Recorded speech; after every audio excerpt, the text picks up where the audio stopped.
Today I'm going to be showing you guys how to time a 3.0. There's not a lot of very good videos on YouTube that I've found that kind of really explain this well, so I'm going to do my best to try to make my own. I will be posting this to YouTube as well, because the only one I could find is on a Q7, and it's a good tutorial, but like it's not the exact same engine. And this is out of a 2013 Audi S4. And this will be the same for every B8 or 8.5, S5, S4, 3.0 that isn't a C-Rec motor.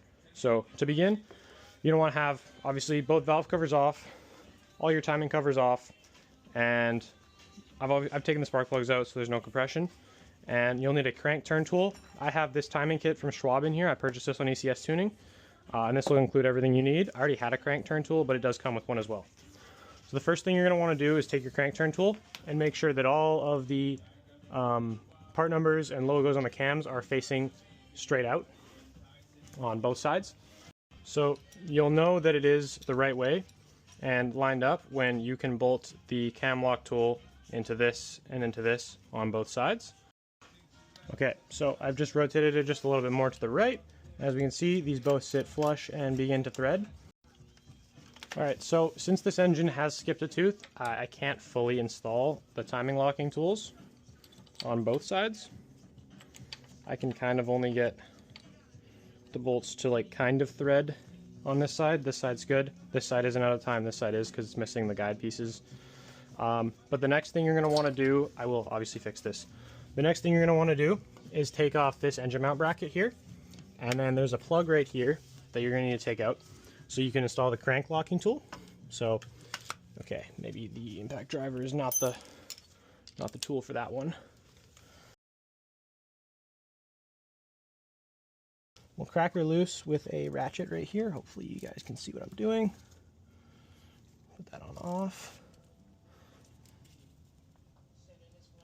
Oh, that bitch is tight. Wow. Oh, fuck. Okay. Hopefully I did get it loose. Looks like I did. We'll take that out, and don't want to lose this because this obviously has to go back. And then we will grab our crankshaft locking tool here. It is, so there'll be two of these that come in the kit. It'll be this one, the smaller threads, same threads as that plug right there. And there's going to be a 10mm hex head. So we will insert this. I did look through the hole, and it was slightly off, so I've just rotated the crank just a tiny little bit, and now that should go in pretty easily. If it doesn't, grab our crank turn tool, insert that here. Once you get on, just see if you can either turn as I turn the crank, and then if I turn the crank the other direction here, then kind of wiggle it back and forth a little bit to get this to slide in. So I think that is in the right spot now. We'll grab our 10mm. My ratchet and a ratchet. Definitely don't want to use an impact gun on this kind of a thing. And then that should have locked the crank in place. Okay, so after the crank lock tool is installed, I've taken this is an M8 by 1.25 bolt. It's just kind of long. I've threaded this in to lock the balance shaft, and now we can start taking our chain guides and tensioners off. Okay, so the first thing you're gonna want to do is take off both of these cam gears. And what I'm gonna do first, because my bank 2 is out of time. I think just the exhaust cam is out of time. So what we're gonna do is we're gonna take off this cam phaser and put the bolt back in, try and turn it, just so that we can get this back into time. And then we'll take off this one, and we'll go to the next one. And these will be an M14 triple square. I just like to use these because these have never broken in my experience.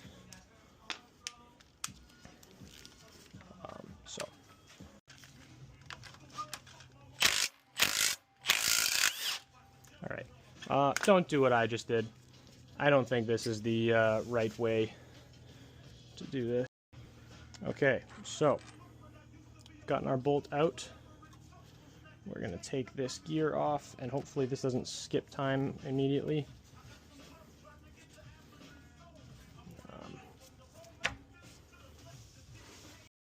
Alright, so what I've just done, because I still can't get this to go into the right area, is the Schwab kit will come with this stuff, and then you just push this back with a screwdriver and you can lock the tensioner all the way back. All right, so it has been a mission to get these loose because they're super tight, but got these in time. I reinforced these with much more stronger hardware because I snapped this once. But basically, to get these two bolts loose, I had to have a friend hold this with this cam locking or cam turning tool, as well as me use all of my force on a 24-inch breaker bar. And then it snapped free. This side, since we're turning up, the engine kept wanting to move. I ratchet strapped it to a concrete anchor and had him hold it and used all of my force. Finally got this one free. This one I stuck my 3/8 impact on both sides and it worked just fine. So now we can take off all of the timing gears. They are specific. I'm pretty sure both of these are the same. Yep. And pretty sure both of these are the same. Yes. And we can now remove the upper chains safely. Slide this gear off of the chain. Don't lose this. We'll slide this gear off the cam. I think prying at it until it comes all the way off. I'll put that gear up there. Do the same thing on the other side. I'll come back when all these chains for the upper area are off. Alright, so once you have both of the cam gears off of both sides, I marked this one blue, this one red, and then I marked them both blue and red just to make sure I don't get them mixed up. The next thing you're going to want to do is take out these upper tensioners. So, the impact gun is clearly not strong enough to do this. So I'm going to do it with hand ratchet and my hardened T30 because I don't want to strip these. Okay, so I've got both of the upper tensioners out. Make sure that when you're loosening them that this is all the way in. You do not want to strip these bolts out and have to drill them out or hammer anything bigger in. I was able to get them all out without doing that though. Had a close call. But the next thing we're going to take off is this tensioner right here. So again, I'm going to crack this all loose by hand because I really don't want to strip this stuff.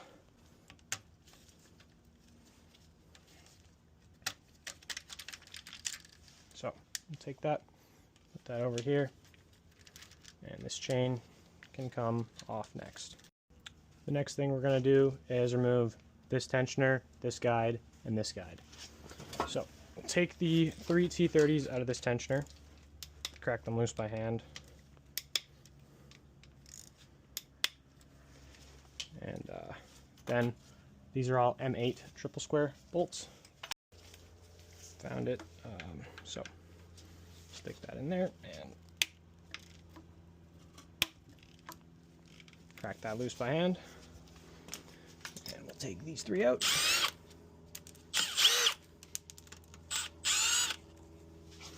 I believe that is all the bolts that hold that. Seems to be stuck in place a little bit. Nope, there we go. So we'll put that over here, and then probably could just use this. And then that is all of the guides off. And you can take this chain out. This is going to move freely to get this all out. And then you can pull the chain. Alright, I've done a bit of a cleanup because I was getting all flustered with how cluttered the space was. But where we're at now, I have removed everything. I got the chain out. What I should have done first was take this gear off to get the chain out, but I've just cracked it loose. It's a M12 triple square. So we will take this all the way off with the bolt and put this down right here. So, got all of our new chains, tensioners, hardware, everything There's 4 chains here, obviously. All of our new tensioners and guides. And we will get to installing those next. If I were you guys, what I did, I already took my stuff and I cleaned the surfaces of the timing covers, because you don't want to have to clean it off when everything's on there. It's gonna be a lot easier to be able to get any debris that you accidentally get in the timing system out when there's no chains or guides on it. So clean the surfaces, and then we can start putting everything in. All right, guys, I made a little bit of a mistake. I was saying upper left and upper right. I was thinking left, right, but if you turn the engine around, it would be the other way. So I actually had these chains swapped. I've just gone and unbolted my tensioners and put these chains on the right way. So I'm gonna put this before I end up installing these, but the procedure is the same. It'll just look a little weird. Sorry about that. Okay, so as we get ready to put these on, I did just want to make sure that I have the right one going on the right side. The upper right chain will be a 39 link chain, upper left 37 link chain. The upper center chain will be a 54 link chain, and the lower center chain will be a 52 link chain, just for anybody who does ever get that confused. What we're going to do is we're going to take the upper chain, and then we're going to take the upper right chain. We'll grab our sprocket here, and we're going to put the upper chain on this gear, and the lower, and then the upper middle chain on this gear. And turn on my light here. We're gonna put this around this gear here. Just partly around that one is fine for the time being. And then you're gonna have to line this back up. So we'll make sure that both of these dowel pins are seated where this goes. Alright, I have managed to get it seated properly. As you can see, the bolt hole is visible. I don't know if you can see. I'm trying to make sure it's on there. But we're going to run this in. Just snugged up. So yeah, now we've got the upper chain right here, this chain around the balance shafts and the crankshaft, and now we can put the chain on this one as well.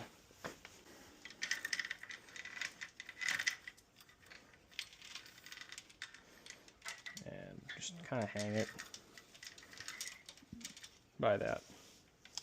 So the next thing I'm going to do is put both these upper guides on, so that these have somewhere to rest.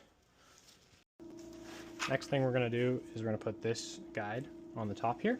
So this will go right through here. And it will slide over that like this. Now that I can't move it anymore with my fingers, we're going to get the one that goes right here. So we'll put this guide right here. And again, I'm going to make sure the bolt hole lines up and thread it in. Okay, so I actually had to just pull this back off because it was not seated properly along the gear. Now it is. So we will get the we get the tensioner for this. All right, so before we put the balance shaft tensioner on, remember to put this seal in it. I did just forget, and I pulled it back off. So now, once you have that seal in it, you can then install this, or it will have problems making oil pressure, and that's, you know you don't want oil pressure problems at all. It's probably the worst problem you could have.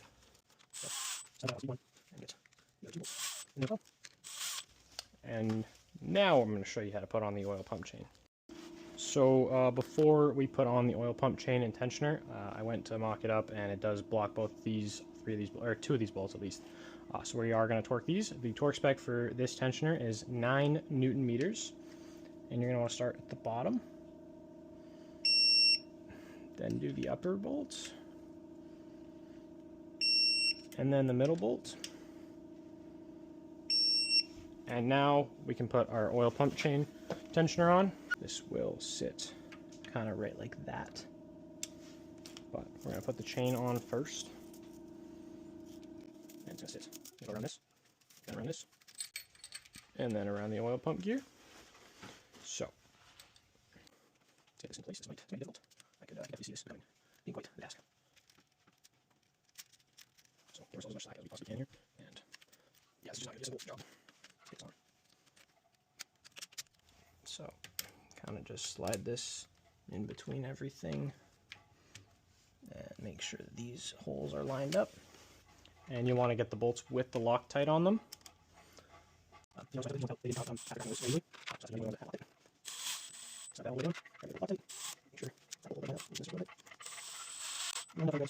take this, that all the way in. And then I'm going to torque these three T30s down. The torque spec is 6 Newton meters plus 45 degrees of angle. So we'll do this one first. Then this one. Then this one. And then we will get our angle.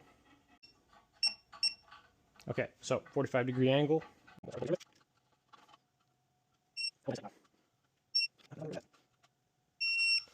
And there we go. So our oil pump tensioner and guide is torqued. Next thing we're going to do is install the upper guides.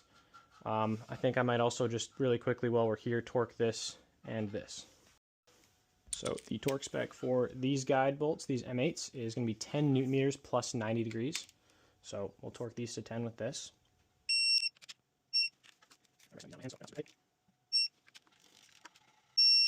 Alright, and then we'll do 90 degrees of angle with the 3/8 torque wrench.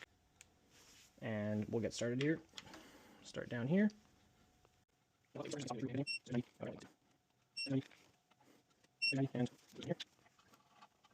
There's 90. Alright, now we'll do the upper chains. Right, one thing that I also forgot that I need to retorque be this bolt right here, and the torque spec there is 30 Newton meters plus 90. So we'll do 30 right here.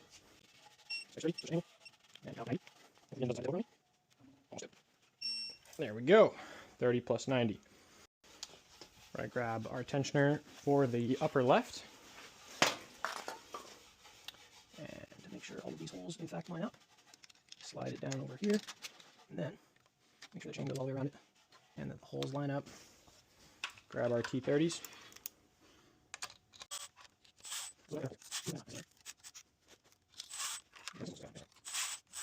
Okay, so once that one's in, we'll grab our other side, the bolts, and we can kind of eyeball where the fuck this shit goes. Stay up there, please. So you'll take one of your bolts, and we'll just run it in.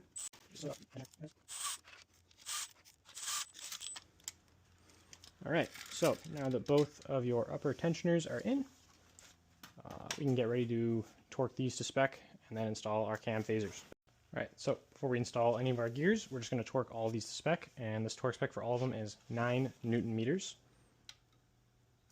Also make sure we don't detension this. We want to leave that untensioned.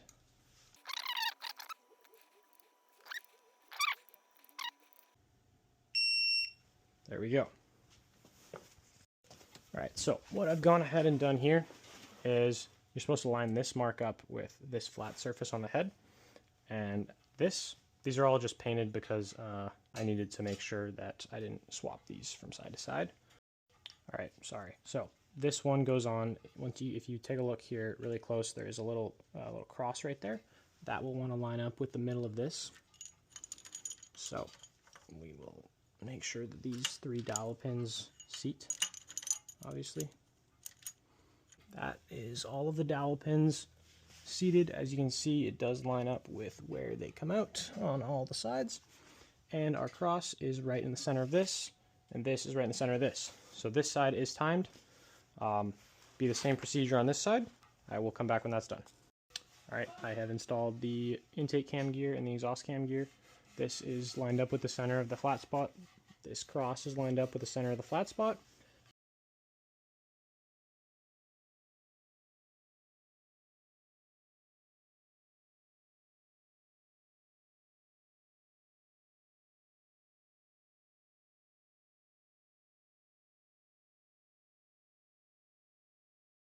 I haven't torqued these, I've just hand threaded them in. They're still quite loose, as you can see. But now what we're going to do is torque all these down, and that's kind of, your engine is timed. That's it. Okay, it's the next day. I have just gone and confirmed that I did do everything correctly. So the last thing I guess that you do is torque these 4 cam bolts down. Torque spec is going to be 80 Newton meters plus a 90-degree turn. And then you can take out all your pins for all the tensioners, take out all your cam locker tools, your balance shaft pin, and your crank locking pin, and you can put your engine back together. Yeah, hopefully this helps some of you guys out with what it's like to time a 3.0, because I know I couldn't find a very straightforward video on the actual entire removal and install process. I know that I definitely said some wrong things during the video, but I do try to correct myself, and I did my best here. So hopefully this does help some people out. Thank you guys for watching, and I hope this helps.